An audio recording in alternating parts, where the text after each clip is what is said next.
আজ তৈরি করছি মিল্ক পুডিং, কিন্তু এটা খুব স্মুথ হবে না, এটা হবে হানিকম মিল্ক পুডিং। এটার প্রসেসটা দেখিয়ে দিচ্ছি। আমি এখানে 1.5 মগ দুধ দিব। এই লিকুইড দুধটা জাল দিয়ে নিয়েছি আমি, 1 মগ আর আধা মগ ঢেলে দিলাম।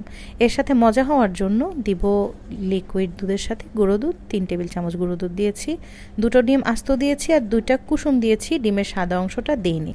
এখন দিয়ে দিয়েছি 2 টেবিল চামচ পরিমাণ চিনি, একটু নাড়াচাড়া করে এটার মধ্যে দিয়ে দিচ্ছি একটু ভ্যানিলা এসেন্স। আপনার ভালো না লাগলে অ্যাভয়েড করতে পারেন, আমি দেই। তারপর এটাকে ভালো করে মেখে একটা ঘুটনি দিয়ে, আমি ডাল ঘুটনি দিয়ে ঘুটে নিয়েছি, ব্লেন্ডার ভরাতে চাইনি তাই এই প্রসেস করলাম। তো এখন এটাকে ঢেলে নিচ্ছি, আর এখনই এটার আসল ঘটনাটা বলছি। এটাকে ফয়েল পেপার দিয়ে ঢেকে নিয়ে তারপর এটাকে পানিতে বসিয়ে দিয়েছি, যেভাবে আমরা পুডিং সাধারণত বানাই।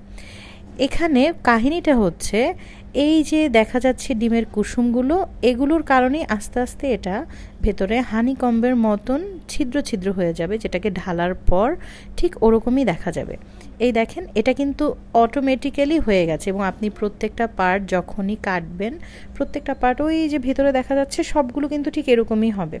অনেকের হয় পুডিং বানাতে গেলে ভেতরে কিছু অংশ ফাঁকা হয়ে যায়, সেটা কিন্তু ভালো লাগে না। কিন্তু যখন আপনি ইচ্ছে করে কোনোটা করবেন এবং প্রত্যেকটা স্লাইস আপনার এরকম ছিদ্র ছিদ্র হবে, তখন কিন্তু দেখতে খারাপ লাগবে না, বা খেতেও কিন্তু বেশ মজা। স্মুথ পুডিংটা একরকম মজা, আর এটাও আবার অন্যরকম টেস্ট। আমি যখন বিভিন্ন সময় 5 স্টার হোটেলে গিয়েছি, 2 ধরনের পুডিংই কিন্তু অনেক সময় ওরা সার্ভ করে। আজ এ পর্যন্তই, বিদায় নিচ্ছি। দেখা হবে ইনশাআল্লাহ নেক্সট কোনো রেসিপি নিয়ে। খুব সহজ একটা জিনিস আজকে শেয়ার করে ফেললাম মাত্র 2 মিনিটে। আল্লাহ হাফেজ।